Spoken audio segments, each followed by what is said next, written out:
kita tidur ya. Kalau bisa subuh ini terlambat ya.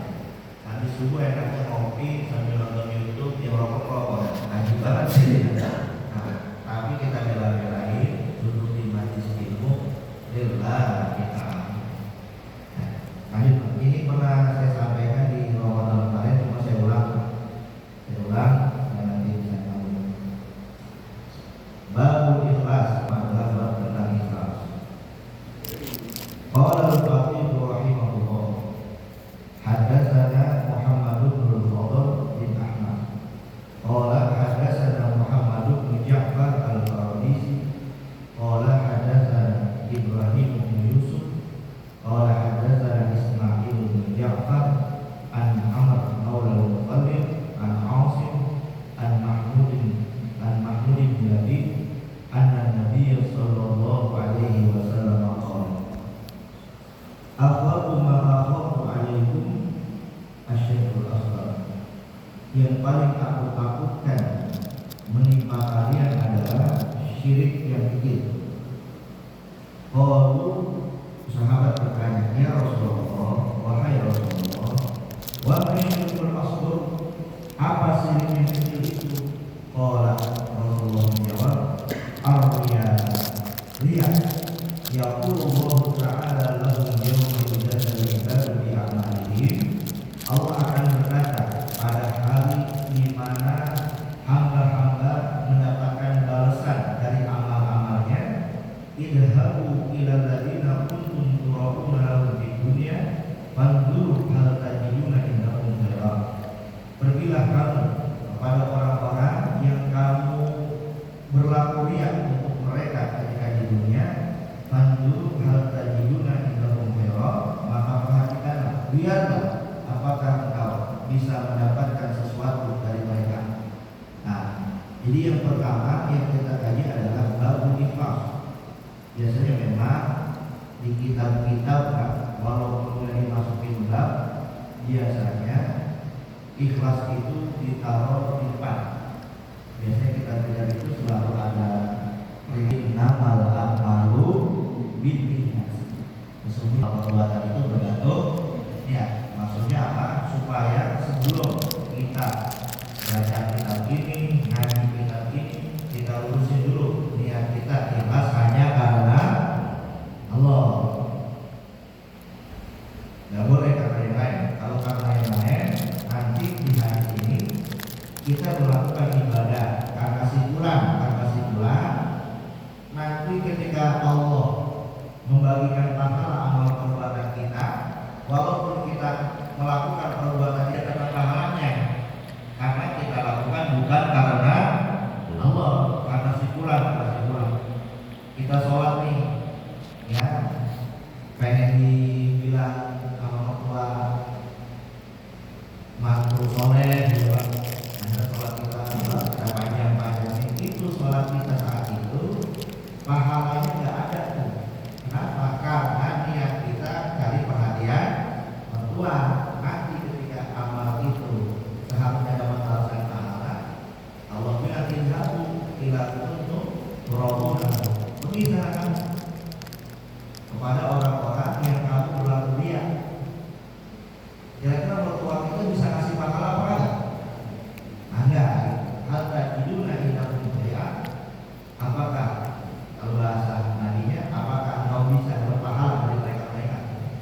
Makanya ikhlas itu membersihkan diri kita, hati kita, amal ibadah kita itu semata-mata hanya karena Allah. Kalau bukan karena Allah, sebanyak apapun ibadah itu nanti nggak ada nilai. Nah, karena begini, amal ibadah itu bisa diterima oleh Allah syaratnya dua. Yang pertama, maka lillahi mukhlishan.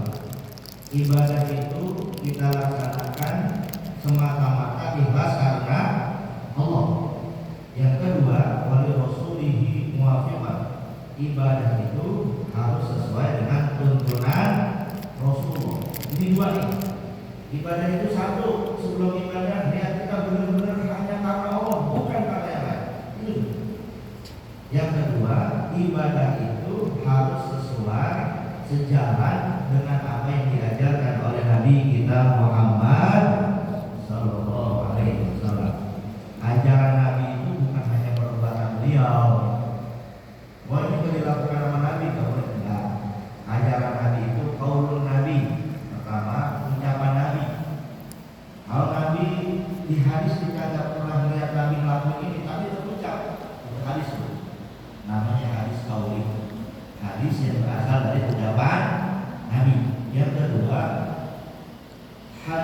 fi'lun Nabi.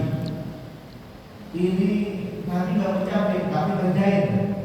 Nabi kerjain, oh Nabi begini. Itu hadis perbuatan.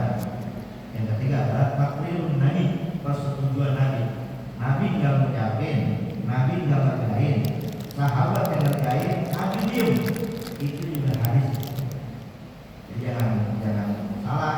Oh, itu bukan dilakukan oleh Nabi. Enggak. Hadis itu ada 3. Qaulun Nabi, fi'lun Nabi, taqrirun Nabi. Ucapan Nabi, perbuatan Nabi, dan persetujuan Nabi. Tapi yang paling penting di sini adalah kita pasang amal ibadah itu ikhlas karena Allah. Amalan yang sedikit yang ikhlas itu nanti akan dapat pahala yang banyak. Kalau di sini di antara kalau di sini dikatakan itu qala al-Nabi rahimahullah inna ma yuqalu lahum dzalika bi anna amalu fid dunya kana ala wajhil qidah. Orang yang ria itu nggak dapat balasan dari amalnya itu. Kenapa? Di anna amalu fid dunya kana ala wajhil qidah. Karena ketika di dunia amalnya itu niatnya untuk membohongi Allah. Sedangkan kalau kita ibadah untuk siapa? Hah? Halo? Kita ibadah seharusnya untuk siapa? Allah kan? Nah kalau kita karena yang lain seolah-olah kita menipu gitu. Payu amilun nanti wajib tidak. Nanti juga di akhirat dia dapat balasan bohong gitu. Allah juga ya Allah ditipu kan Allah nggak bisa ditipu kan? Nah, wahwa kama qala Allah Ta'ala sebagaimana firman Allah dalam surat An-Nisa 142, innal munafiqina yukhadi'una Allah wa huwa khadi'uhum. Sesungguhnya orang munafik itu mereka itu di akhirat nanti dibalas dengan balasan bohong. Artinya tidak ada pahala apa, payung itu sawab tadi hilanglah pahala amal mereka. Wa yaqulu lahum, dikatakan kepada mereka, idhabu ila ladzina kuntum amiltum li ajlihi. Pergilah kamu kepada orang yang kamu beramal karena dia. Fa innahu la thawaba li a'malikum indi. Kata Allah, sesungguhnya di sisiku tidak ada catatan pahala buat kalian. Di annaha lam takun li wajhillahi ta'ala. Amal itu dikerjakan bukan niat kata Allah. Wa innam ma yustaujabul 'abdu thawabu idza kana amaluhu khalisan li wajhillah. Sesungguhnya seorang hamba pasti akan diberikan pahala apabila amalnya itu semata-mata ikhlas karena Allah. Fa idza kana li ghairihi fihi syirkatun Allahu bari'un minhu. Apabila dia beramal niatnya ada yang selain Allah, berbuat syirik yang kecil tadi, maka Allah lepas diri dari ria itu artinya syirik. Kita beribadah di satu sisi nyari pahala dari Allah, di sisi lain pengen dipandang oleh manusia. Makanya dia itu disebut apa? Syirik. Syirik yang kecil. Syirik kecil. Nah, Nabi kan syirik ada 2 Pak. Yang pertama asyirkul akbar, syirik yang besar. Yang kedua asyirkul asghar, syirik yang kecil. Syirik yang besar kayaknya kalau orang sekarang itu, kalau kita mah kalau syirik yang besar makanya kita bisa jaga Pak. Syirik yang besar itu contoh ya, kita nyembah pohon, nyembah berhala, nyembah patung, itu syirik yang apa? Syirik yang besar. Itu makanya ya udah kita. Syirik yang besar lagi apa Pak? Minta tolong sama jin. Pengen kaya, pengen sukses, minta tolong sama jin. Ada nggak orang Islam yang minta tolong sama jin? Hah? Ada. Itu dalam surat jin itu dikatakan wa kana rijalun minal insi ya'uduna birijalin minal jin fazaduhum rahaqa. Ada sekelompok orang Islam maksudnya ya'uduna birijalin minal jin. Mereka itu minta tolong dengan kelompok jin. Fazaduhum rahaqa, maka jin itu menambahkan kesesatan kepada mereka. Jadi ada Dalam Islam itu ada konsep, pengen kaya, pengen sukses, pengen karir yang legit, minta tolongnya sama ini. Percaya nggak? Percaya nggak? Makanya itu ada orang pernah tuyul gitu. Itu tuyulnya nggak tahu ya, tuyulnya bukan bersama nggak tahu. Cuma teori itu ada di dalam. Ada orang minta tolong sama. Saya pernah suka bumi Pak. Di sana ada acara sampai di sana itu jam 12 lewat malam, tengah malam. Saya berhenti di parkiran di pantai itu Pelabuhan Rakyat. Itu saya kaget, mobilnya berapa ada itu? Itu jam 12 lewat, sakit. Itu ya Allah saya, itu orang dari pantai pada pakai anu Pak, perempuan laki pada pakai anu pulang gitu. Yang laki ada yang pakai kanan, pakai anu pakai anu. Saya tanya, ini orang cuma ngapain? Itu dia lagi minta orang mau nyelorong dulu tadi. Ada, ya Allah. Nah itu namanya syirik besar. Kalau meninggal pas menyambut itu biasanya. Kalau dia belum tobat ya. Apalagi syirik besar itu percaya sama dukun. Kata Nabi, man ataka hinan aw arrafan fa sa'ala an huma syai'in fa saddaqa bima yaqul faqad kafara bima unzila ala Muhammadin sallallahu alaihi wasallam.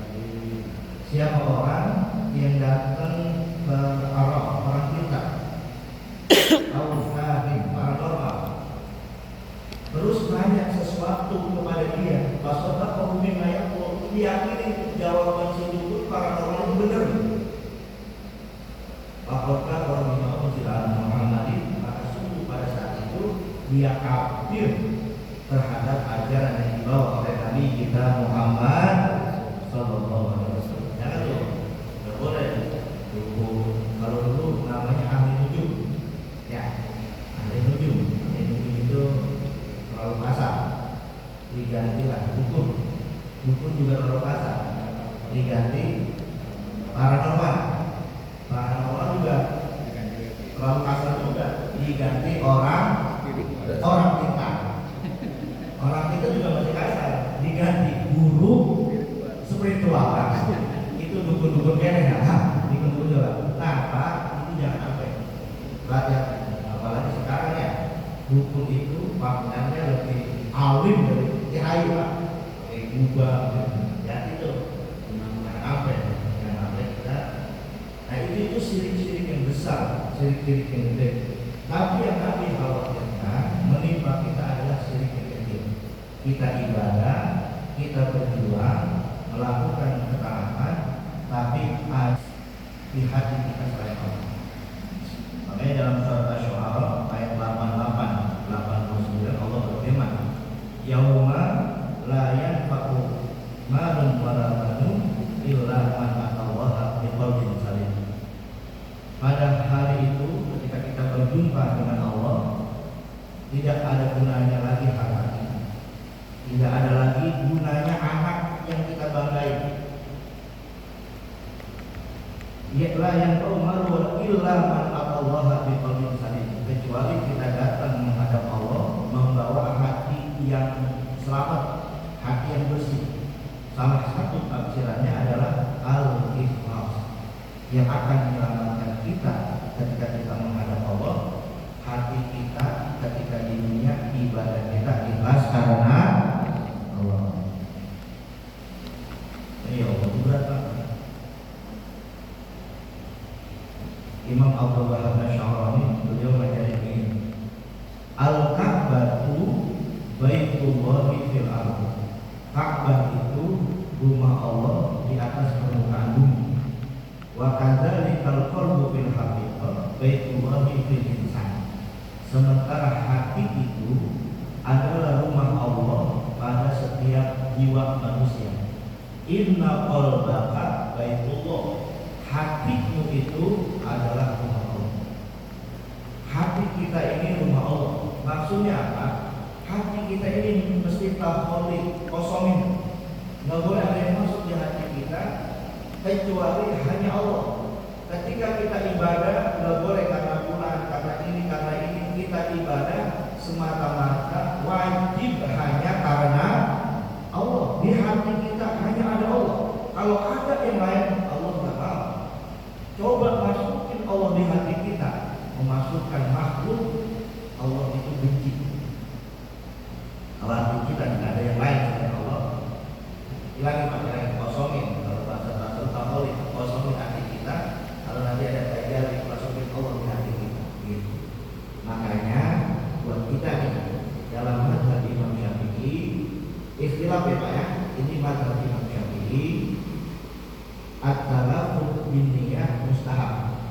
Melafazkan niat sebelum ibadah itu sunnah. Nggak usah pakai diri gini. Ini ulama Syafi'i mengatakan bahwa at-talaffuz bin niyah mustahab. Indah ulama Syafi'i melafazkan niat sebelum ibadah itu hukumnya sunnah. Kayak tadi kita sholat subuh kan, sebelum sholat subuh ada talaffuz bin, bukan niat mah adanya di mana? Di dalam hati. Tapi talaffuz bin niat adanya di lidah. Kalau niat tadi sholat subuh, sebelum kita sholat subuh, imam niat usolli fardhu subhi rakaatain mustaqbilal qiblati. Kita makmuman adaan lillahi ta'ala.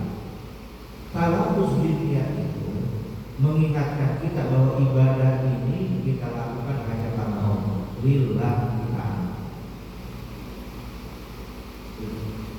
Lalu tak Ustaz nggak pakai lafaz niat boleh pada makna yang rukun itu niatnya ketika takbir Allah.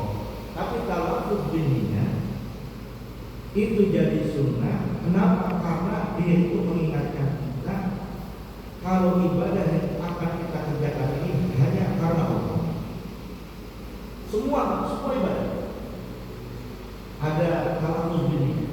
Kalau kita puasa, nawaitu Ramadan an adai fardhi sahri Ramadhani hadhihi sanati lillahi ta'ala. Lillahi ta'ala.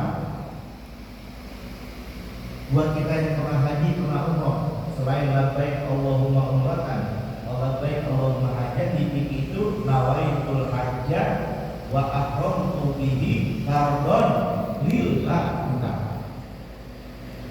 Kalau umrah nawaitul umrata wa ahramtu biha lillahi ta'ala. Bahkan salah satu doa kita yang sering kita baca, inna sholati wa nusuki wa mahyaya wa mamati lillahi rabbil alamin. Sesungguhnya sholatku, ibadahku, hidup matiku hanya karena Engkau ya Allah, Tuhan semesta alam. Kita berjanji untuk seluruh amal ibadah kita semata-mata hanya karena Allah. Lurusin ya kita. Kalau udah karena Allah nanti ringan. Jadi seluruh ibadah dalam ahkam syariat, dalam hukum syariat itu, hukum kan ada 5: wajib, sunnah, makruh, haram, mubah. Wajib, sunnah, makruh, haram, mubah. Ini ahkam syariat. Hukum syariat ini ada nilainya bergantungnya. Contoh yang wajib apa? Sholat lima waktu, puasa Ramadan, berangkat haji buat yang mampu, menunaikan ibadah zakat, suami beri nafkah kepada istri taat kepada suami. Seluruh kewajiban yang kita lakukan, kalau pengen dapat pahala, harus berangkat dari hati yang ikhlas karena Allah. Kita nyari nafkah, niat kita karena Allah, ada pahalanya. Kita nyari nafkah, cuma takut sama bini, ada pahalanya enggak? Loh, ada pahalanya enggak? Ibu taat karena suami itu karena perintah Allah, maka ada pahalanya. Tapi kalau cuma karena dia suami gua pasti taat.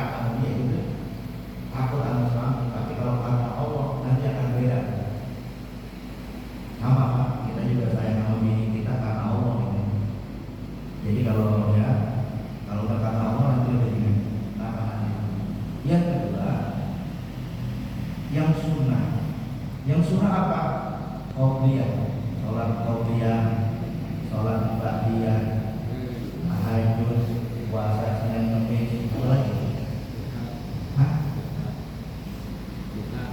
Sholat duha, sholat hajat. Yang sunnah apa lagi? Ini banyak orang sunnah. Banyak sunnah banyak. Yang sunnah juga kalau pengen ada nilainya harus dilaksanakan. Yang makruh itu kita tinggalkan. Kalau kita tinggalkan yang makruh itu dapat pahala. Contoh yang makruh apa? Rokok ya orang. Kalau kata orang NU rokok itu makruh. Kalau kata orang Muhammadiyah rokok itu haram. Makanya rokok itu orang NU ya. Kalau orang Muhammadiyah rokok aneh dong. Itu Muhammad NU itu.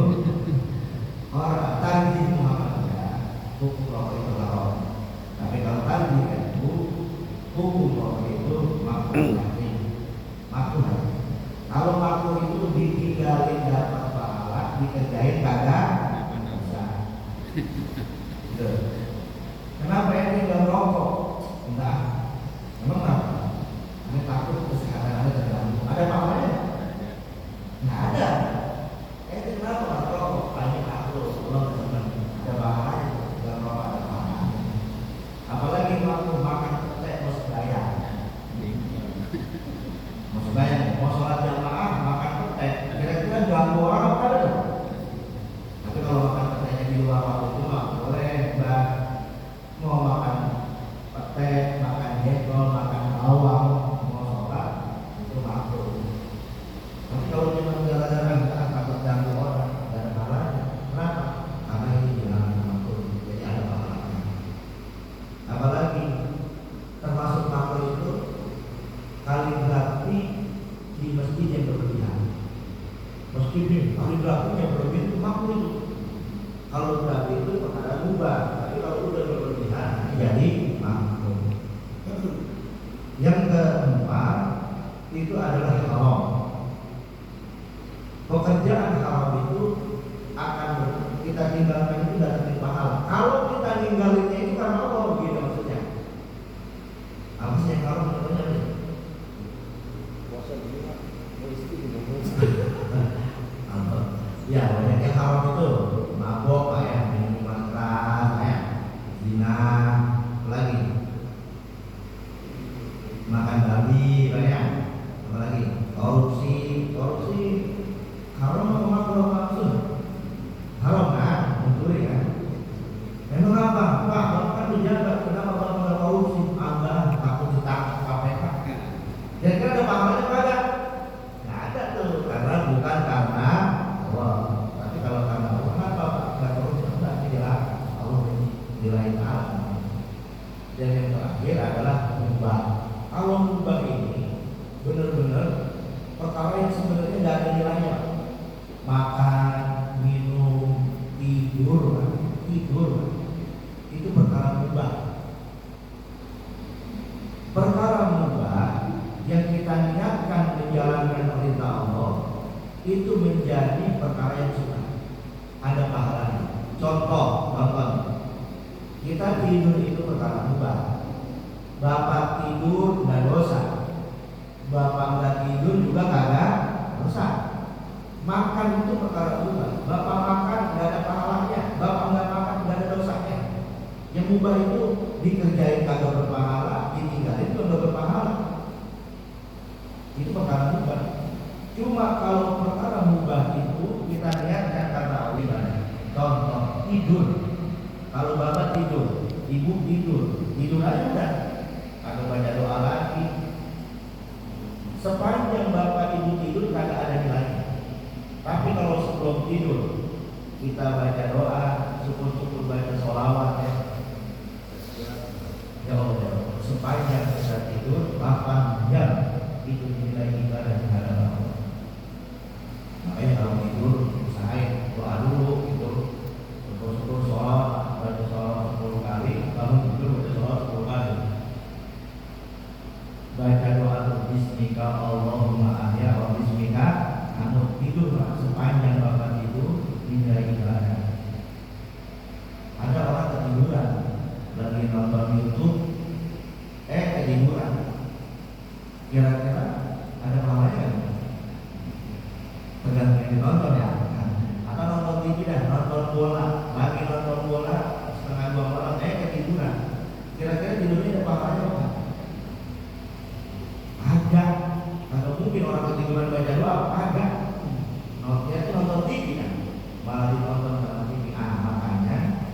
kita hanya ngaji perkara pertama yang berubah supaya jadi pahala niatin karena Allah. Bapak makan roti, itu makan roti pengalaman juga. Roti mau dimakan dari makan ada pahalanya. Bapak makan roti ada Bismillah, Bismillahirrahmanirrahim. Sepanjang bapak makan roti jadi pahala. Saya mau nggak bisa ini. Jadi begitu Pak, kita ikhlas benar-benar hukum syariat itu kita laksanakan hanya karena Allah, dan kita laksanakan. Kalau bukan karena Allah, kenapa yang tinggal di sini? Nggak takut kena HIV, selesai Pak, nggak ada masalah. Kenapa nggak di sini? Itu dilakukan Allah. Adapun tanda-tanda orang ikhlas diantaranya Pak, yang pertama ayyastawi amaluka bis-sirri wal alaniyah fil batin wallah. Kita beramal itu sama saja kualitas amal kita, baik dalam keadaan sendiri maupun bareng-bareng. Kira-kira kita orang iman sama aja nih. Kita lihat Pak, kalau ibadah kita kalau lagi bareng-bareng semangat benar. Wah, kalau lagi bareng-bareng semangat benar. Bila sendiri dia ilahi. Sholat ke masjid pakainya bagus benar, pakai koko, pakai sarung, pakai peci, cakep benar. Bila sholat di kamar sendirian, dia tidak pakai kaos oblong, pakai celana, atau pakai minyak wangi, nggak pakai peci lagi. Udah gitu sejadah mepok, sebenarnya pakai kaki lagi. Ibadah kita harus begitu kan? Orang yang ikhlas itu baik dalam keadaan sendiri, rame-rame, kualitas ibadahnya itu sama. Yang kedua, ayastawi indakal madu wal dzam. Orang ikhlas itu dihina dan dipuji itu sama. Jadi orang ikhlas itu karena yang ada di hatinya cuma Allah, dipuji, dihina itu terlalu. Kalau gara-gara dipuji kita makin semangat beramal, itu tandanya kita kurang ikhlas. Dipuji makin semangat, dihina akan semangat, itu tanda ikhlas. Kalau orang kita dipuji, dicaci, disanjung, dimuliain, sama posisinya. Kita ngurus masjid. Kalau kita ikhlas, dikritik, difitnah itu sama aja udah. Kita ngurus masjid. Kalau orang ikhlas, kalau dapat dipuji apa aja, kita makin hati-hati. Kan sama Pak. Kita punya bini kita ya, namanya bini ya. Kadang-kadang ya, kadang-kadang bini kita banyak kadang-kadang kita apa sering. Kalau bini kita lagi nyenengin, kita sayang. Kalau bini kita lagi keselin juga kita sekarang kita marah, gitu Pak. Marah aja. Makanya ya pokoknya benar Bapak Ibu paham lah ya. Bini kita masing-masing ya Pak. Sebenarnya gini Pak, bini kita itu atau suami kita itu kan ujian buat kita. Kekurangan suami ujian buat kita. Kalau kita ikhlas, jadi pahala sama. Jadi juga begitu.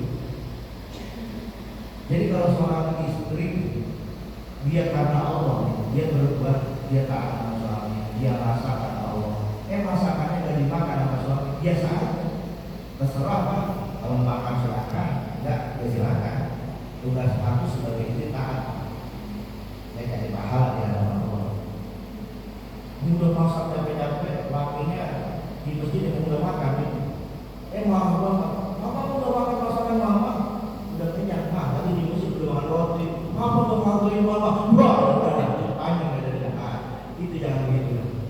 Nah, jangan begitu. Sama yang namanya salah satu penyakit perempuan itu yang modal hasil banyak ingkar sama suami itu bukan panjang. Nah kalau kita punya istri lagi kurang taat sama kita, ngeselin sama kita, kita jangan lihat istri kita. Ini titipan Allah. Sabar.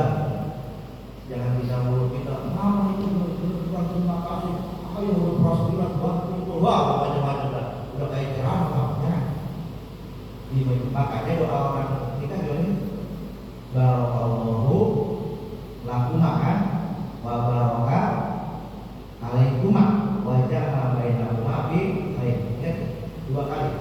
Barakallahu lakuma. Semoga Allah memberkahi kalian dua.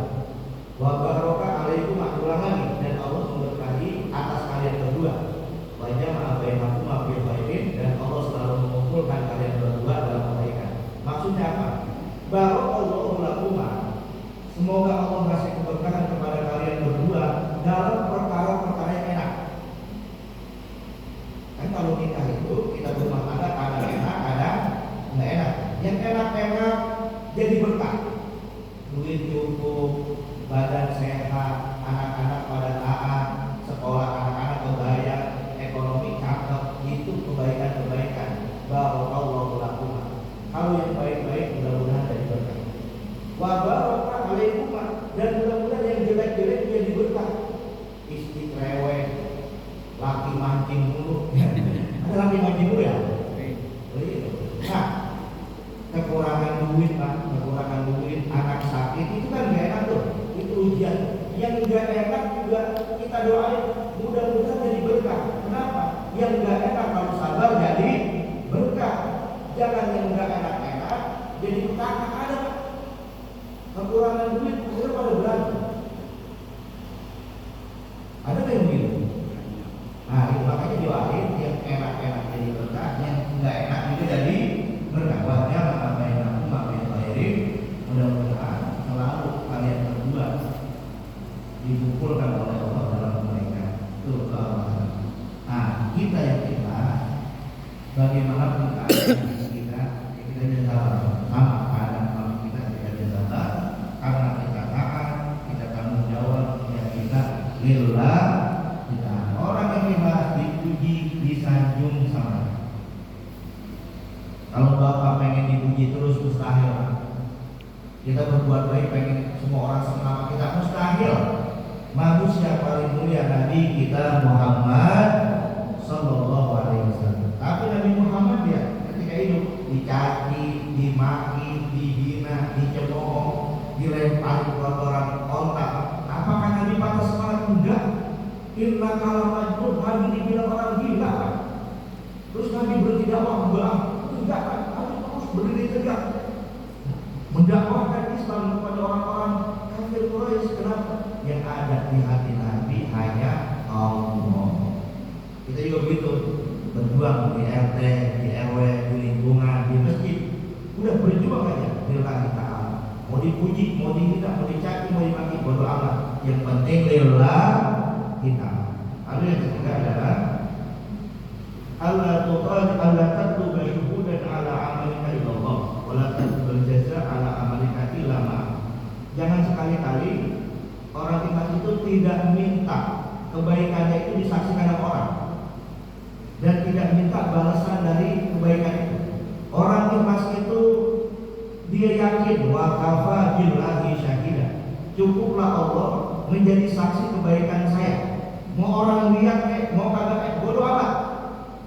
Bahkan orang ikhlas itu yaktumu hasanatihi kama yaktumu sayyi'at. Dia sembunyikan kebaikannya seperti dia menyembunyikan keburukannya. Orang ikhlas itu benar-benar dia yakin sekecil apapun perbuatan dia pasti dibalas sama Allah. Makanya udah gak peduli lagi mau disaksikan sama orang enggak. Makanya hati-hati sekarang kan zaman ini zaman apa? HP. Hati-hati ini HP ini bisa ngilangin pahala kita nih. Gara-gara status pahala kita hangus. Orang sekarang ini ya Allah, perkara lagi ngaji begini nih. Alhamdulillah bisa duduk bersama di majelis taklim bersama. Atau lagi baca buku, baca Quran, cekrek. Alhamdulillah udah juz 15, langsung ambil status. Ada yang begitu? Yakin kebaikan kita jangan diperlihatkan ke orang, jangan. Kalau mau melihat kebaikan, mendakwahkan kebaikan orang aja. Contoh, kita foto aja nih maju ini, tak, supaya orang pada tahu. Bapak-bapak setiap hari Ahad pertama, Ahad ketiga ada kajian ya. Itu jangan kebaikan kita. Cetrek. Alhamdulillah hari ini aku bisa bersama-sama teman-teman ikut kajian. Ya gila itu. Ketika kita update status, kita pengen status kita dilihat orang, dibaca orang, dinilai orang. Betul atau enggak? Dilihat orang itu namanya lidah, dia itu pengen dilihat orang. Jangan ya Pak, Bu. Nah, bikin acara pengajian boleh, si A boleh, itu jangan kebaikan kita. Udah, orang yang ikhlas itu gak butuh disaksikan orang lain. Dia yakin Allah Maha Tahu, itu Allah yang bisa. Walau tentu bil jaza, gak minta balasan, Berbuat baik, mau dia baik sama kita bodo amat. Yang penting kita berbuat baik. Karena dalam hidup itu kadang-kadang air susu dibalas dengan air ubah gitu. Sama begini Pak, kita ada santunannya, kita nyantunin yatim. Nyantunin yatim ada 10 orang. Terus kita ngomong, adik-adik, alhamdulillah Bapak bisa nyantunin adik-adik sekarang. Mohon doanya ya, minta doanya supaya rezeki Bapak lancar. Minta doa karena kita santunan itu gak boleh tuh. Harusnya orang ikhlas. Minta doa gara-gara kita nyantunin itu seharusnya dosa. Kita ngasih orang duit, Pak, Pak, buat anak Bapak sekolah, doain saya ya Pak. Doa itu balasan bukan? Halo, kita minta doa balasan enggak? Nah, doa atau duit, jangan kita balas. Kasih juga, Pak, ini buat anak Bapak sekolah. Mudah-mudahan sekolahnya lancar ya Pak. Ini bukan doa, doanya mudah-mudahan doa ini macam-macam doa. Jangan. Nganturin anak yatim cuma 2, doanya banyak benar. Mudah-mudahan yang kerjaan Bapak bagus, karir Bapak bagus, keluarga Bapak soleh. Lihat banyak banget. Nah, kalau bisa nyantunya itu nyantunya dulu sampai kita balasan doa. Nah, sampai begitunya doa kita. Berapa menit lagi habis sebetulnya? Hah? 3 menit lagi. Kan sebelum kita tutup, barangkali ada yang mau bertanya atau mau ngapain silahkan.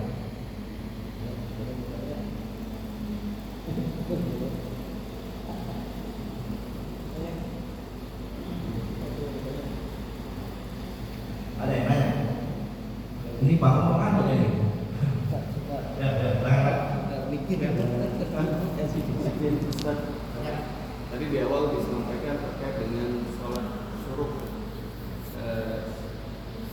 Saya minim informasi terkait dengan sholat syuruk karena yang saya baca sih sedikit tentang syuruk itu sebenarnya bagian dari sholat duha juga. Apakah nanti ada perbedaan niat antara sholat syuruk dan sholat duha? Mungkin itu bisa cerita penjelasan. Terima kasih. Ya tadi di awal saya katakan ya. Kalau makanya kita ini syuruk itu malah dalilnya lemah. Cuma kalau kita Imam Nawawi boleh kita memakai dalil lemah untuk dalil amal gitu. Tapi memang saya juga saya perhatiin banyak. Kita kan kenal istilah sholat sunnah syuruk itu belum lama ini ya. Dulu kita ngaji aja gitu. Selesai. Nah, sholat sunnah syuruk itu sebagian mengatakan itu beda dengan duha. Kalau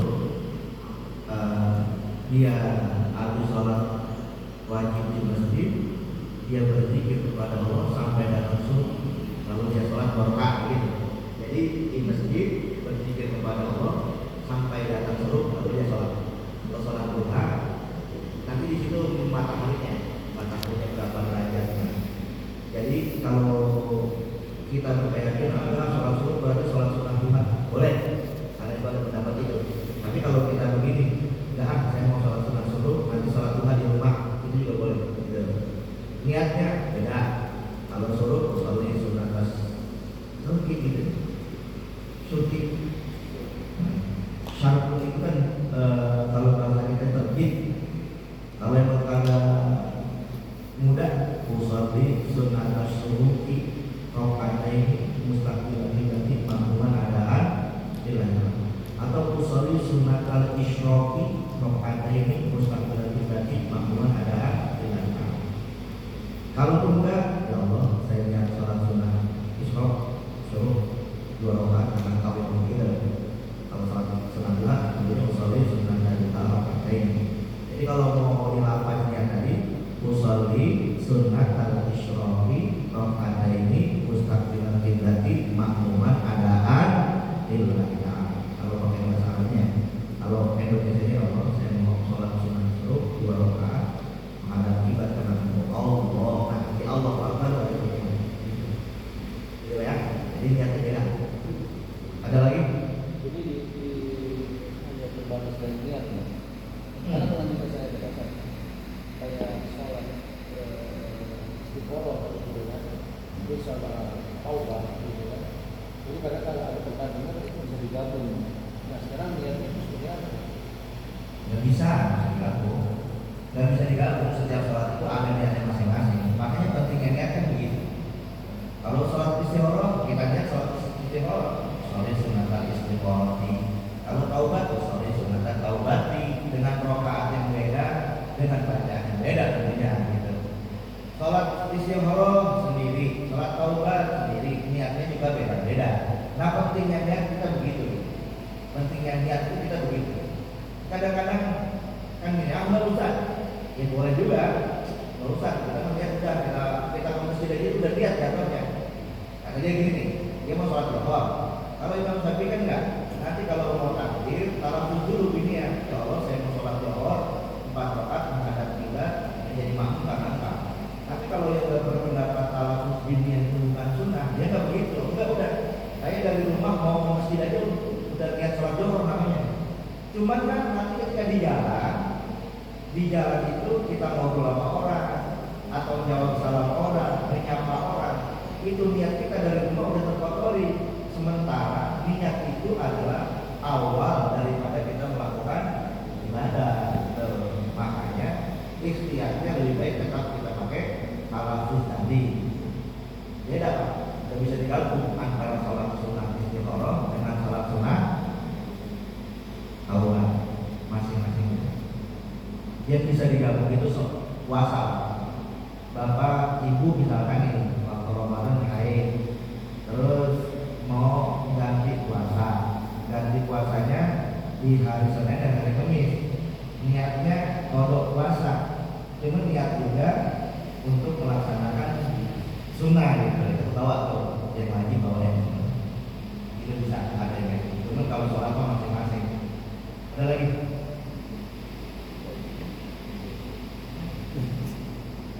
Udah cukup ya?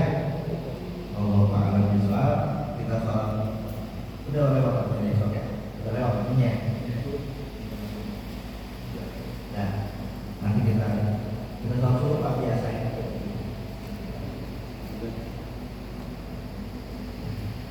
Orang berbicara